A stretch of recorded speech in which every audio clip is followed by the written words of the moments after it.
देखो बेटा, पॉलिनॉमियल के अंदर अब हम आइडेंटिटीज वाला टॉपिक करेंगे।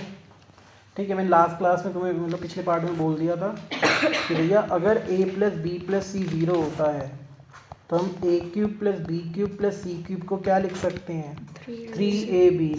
अब जैसे क्वेश्चन आया फैक्टराइज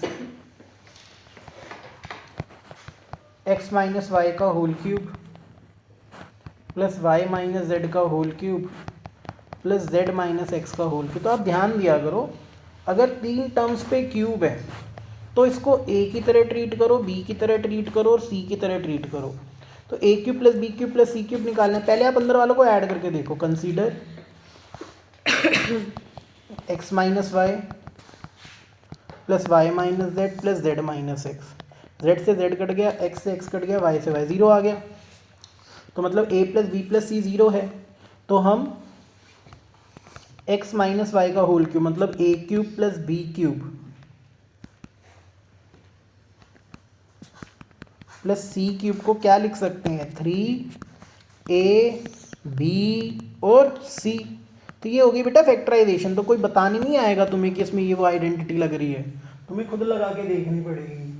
ठीक है, और भी कई क्वेश्चन आते हैं बेटा इस तरीके के। जैसे एक क्वेश्चन मैं कराता हूँ ये वाला, मान लो आपको दे रखा है कि if x plus y is equal to -4, वो आपसे करेगा कि फाइंड करो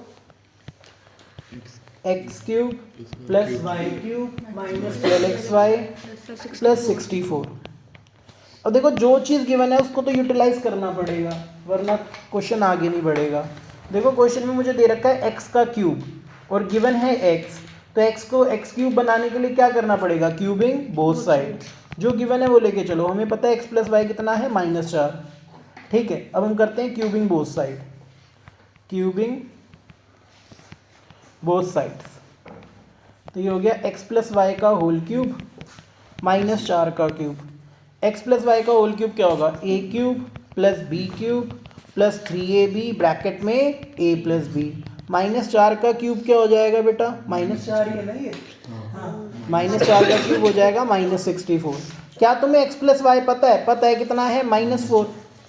तो यहाँ पे -4 पुट कर लो, X cube plus Y cube plus 3xy -4 और ये -64।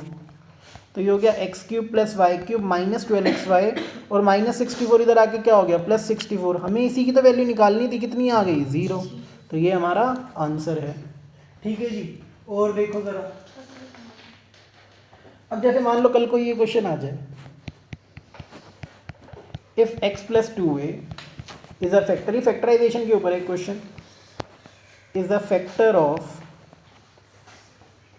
x to the power 5 -4a square x cube plus 2x plus 2a plus 3।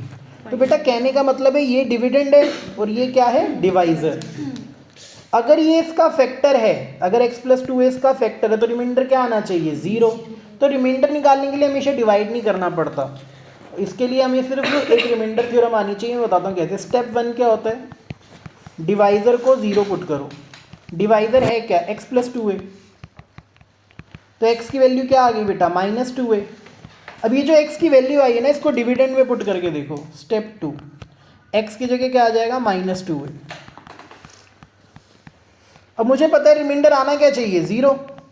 तो इसको सॉल्व करके किसके बराबर आना चाहिए, 0 के। हमें पता है ना रिमाइंडर 0 है। -2 की पावर 5 क्या होता है, -32 a की पावर 5। और ये -2 का क्यूब क्या होता है, -8 -8 इंटू -4 32 a की पावर 5 हो जाएगा। -4a प्लस 2a प्लस 3 क्या आना चाहिए, 0। अब देख बेटा ये देखो, ये माइनस का 32 a की पावर 5 है, प्लस का 32 a की power 5। -4a plus 2a -2a plus का 3 उधर जाके माइनस हो गया, a की वैल्यू क्या आ गई, 3/2। तो याद रखना ऐसे क्वेश्चन आने के चांसेस सबसे ज़्यादा है। तो मैं कहेगा ये इसका फैक्टर है, इसकी वैल्यू निकालो। अगर फैक्टर है तो रिमाइंडर क्या आना चाहिए, 0। डिवाइजर को 0 पुट करो, x की वैल्यू निकालो और उसको कहाँ पुट कर दो, डिविडेंड में। और हमें पता है डिविडेंड क्या आने वाला है, 0 ना, रिमाइंडर क्या आने वाला है, 0 ना, 0 के इक्वल रख दो। ठीक है, अब और क्वेश्चन देखते हैं बेटा इस टाइप के। देखो ज़रा, एक मिनट बच्चे, क्वेश्चन निकाल लो।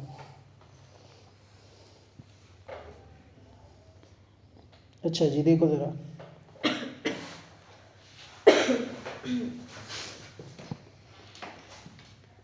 मान लो कल को ये क्वेश्चन आ जाए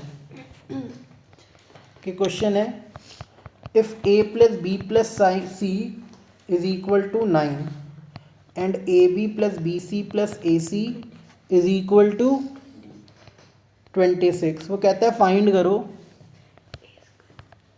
ए square plus B square plus C square क्या आएगा। बेटा जो मुझे निकालना है उसमें ए पे स्क्वायर, बी पे स्क्वायर, सी पे स्क्वायर है, और जो दे रखा है वो है ए प्लस बी प्लस सी। जो दे रखा है उसे लेके चलेंगे। हम लेकर चले ए प्लस बी प्लस सी क्या है 9। हमें क्या चाहिए इस पे स्क्वायर, तो क्या करेंगे स्क्वेयरिंग बोथ साइड्स। ठीक है, तो ये क्या हो गया ए प्लस बी प्लस सी का होल स्क्वायर, और ये क्या हो गया 9 का square. A plus B plus C का होल स्क्वायर क्या होता है A square plus B square plus C square plus 2ab plus 2bc plus 2ac, और ये क्या है 81। ये तो मुझे निकालना है। इन तीनों में क्या कॉमन आ रहा है 2। क्या बचा A B plus B C plus A C, A square plus B square plus C square. A B plus B C plus A C कितना है 26। 26 का डबल कितना हो जाएगा 52। ठीक है, इज इक्वल टू 81। तो A square plus B square plus C square कितना हो गया 81 माइनस 52 कितना हो गया 11 में से 2 गए 9, 7 में से 5 गए 2, 29 आ गया। तो ये हमारा आंसर है। तो इस तरीके के क्वेश्चन आने ही आने हैं, फिर मत कहना कि सर आपने कराए नहीं। कल को ना ऐसा क्वेश्चन भी आ सकता है, मान लो उसने बोला तुम्हें इस मैम ने 4:30 बुलाया, देखो इधर देखो इधर देखो इधर देखो, वो कहता है if x plus 1/x is 4, find करो x square plus 1/x square क्या आएगा। ठीक है, क्या भैया स्क्वायर चाहिए ना तुम्हें, तो इसमें क्या करोगे स्क्वेयरिंग बोथ साइड। तो x प्लस 1/x 4 है, स्क्वेयरिंग बोथ साइड करेंगे तो ये हो जाएगा x प्लस 1/x का होल स्क्वायर। तो ये हो गया 4 का स्क्वायर। ए प्लस बी का होल स्क्वायर क्या होता है A square plus B square plus 2ab। 4 का स्क्वायर क्या होता है 16, x से x कट गया, x square plus 1/x square, plus का 2 उधर जाके माइनस हो गया, 16 में से 2 गए 14, तो ये 14 आ गया। ये बात समझ आई। ठीक है, अब कुछ चीज़ सिंपल चीज़ें जिसमें कहते हैं आइडेंटिटीज़ यूज़ करके फैक्टराइज करना है, मैं बता देता हूँ। देखो भैया देख लेना इसको अच्छे से, ठीक है, बाद में मत कहना कि तुम्हें कराया नहीं। अब कैसा क्वेश्चन आएगा मैं बता देता हूँ। मान लो कल को ऐसा क्वेश्चन आ जाए, अब इसमें आइडेंटिटी लग रही है, अब ये कोई तुम्हारे कान में नहीं बोल के जाएगा कि आइडेंटिटी से हो रहा है और कोई स्टेप लग रहा है, तुम्हारी प्रैक्टिस से ही आएगा। ठीक है, जैसे ये आ गया 8p³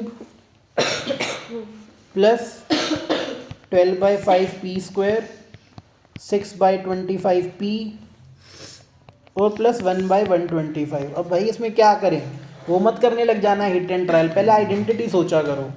8 किसका क्यूब होता है तो 2p का होल क्यूब। 125 किसका क्यूब है 5, तो 1/5 का होल क्यूब। क्या होता है फॉर्मूला a³ प्लस b³ और बीच में क्या आता है 3a² इंटू बी, यही आएगा ना। a² की जगह 2p का स्क्वायर, b की जगह 1/5 और 3ab²। तो बेटा देखो ये बन गया a³ plus b³ plus 3a² plus 3ab²। किसका फॉर्मूला है a प्लस b का होल क्यूब। तो इस चीज़ को हम ऐसे लिख सकते हैं, फैक्टराइज लिखना है तो इसको 3 बार लिखो, पावर 3 है ना, तो आपको पहचानना पड़ेगा कि भैया इसमें कौन सा फॉर्मूला लग रहा है। अब कैसे पहचानते मैं फिर से बता देता हूँ। देखो एक पे क्यूब है, तुम सारी आइडेंटिटी याद करो, बताओ किस पे क्यूब आता है। क्यूब सिर्फ 2 ही फॉर्मूलाज पे आता है, या तो a प्लस बी का होल क्यूब या तो a माइनस बी का होल क्यूब। ठीक है, और किसी में तो सॉल्व करके क्यूब नहीं आता ना, तो या तो ये प्लस वाला या माइनस वाला, यहाँ पे सारी टर्म्स पॉजिटिव हैं, तो ये क्या बनेगा a प्लस बी का होल क्यूब। तो तुमने a³ ढूंढ लिया, अब ढूंढो किसका क्यूब और दे रखा है 125 किसका क्यूब है 5 का, तो 1/5 का क्यूब। तो इसको उस आइडेंटिटी में कन्वर्ट करके लिखा है। ठीक है, ये बात समझ आई है हाँ या ना, बोलो बच्चे बोलो ज़रा, आगे चलें। मान लो एक और क्वेश्चन आ गया, 1 मिनट,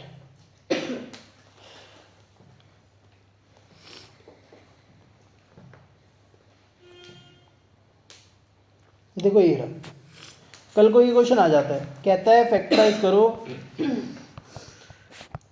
4x² प्लस 9y²। इधर देख ले भाई, ऐसे मत बैठ जैसे शादी में आया है। 16z² plus 12xy minus 24yz और माइनस 16xz। देखो ऐसी कौन सी आइडेंटिटी है जिन पे 3 टर्म्स पे स्क्वायर आता है? वही वाली है, a plus B plus C का होल स्क्वायर। तो 4 किसका स्क्वायर होता है? 2x का। 9 किसका स्क्वायर होता है? 3y का। 16 4z का। अब टेक्निकली आना क्या चाहिए? Plus 2ab plus 2bc plus 2ac। अब खुद बताओ, ab की जगह क्या आएगा? 2x और 3y। bc की जगह क्या आएगा? 3y और 4z। और यहाँ क्या आएगा? 4z और 2x। बच्चे कहेंगे सर पर यहाँ पे तो 2 टर्म्स नेगेटिव थी, आपकी तो सारी पॉजिटिव है। अब जो 2 टर्म्स नेगेटिव थी उस पर ध्यान दो, yz और xz में क्या कॉमन है? z। तो मतलब आपकी z वाली टर्म क्या है? नेगेटिव। तो जहाँ जहाँ पे 4z है वहाँ लगा दो -4z। ठीक है, तो ये किसका फॉर्मूला बन रहा है? a plus b plus C का होल स्क्वायर। तो 2x plus 3y minus 4z का होल स्क्वायर। इसको लिख लो 2 बार। 2x plus 3y minus 4z, 2x plus 3y minus 4z। तो भैया इसको भी अच्छे से देख लेना, क्वेश्चन ट्राई करना, नहीं होंगे तो मैं क्लास में कराऊंगा। बाय।